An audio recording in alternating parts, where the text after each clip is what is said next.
Pasangan pelakon sensasi, Farid Kamil, 43, dan Diana Daniel, 33, sah bercerai talak satu buat kali kedua di Mahkamah Rendah Syariah Wilayah Persekutuan, di sini, hari ini.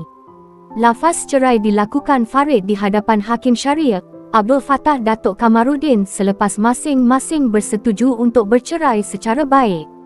Diana berkata, dia bersyukur dengan keputusan itu, malah dalam proses memperbaiki hubungan bersama Farid. Alhamdulillah, sekarang kami boleh fokus kepada anak-anak dan membina jalinan persahabatan lebih baik. Apa yang penting, kebaikan untuk anak-anak. Tiada apa sangat untuk diperkatakan kerana semuanya sudah selesai.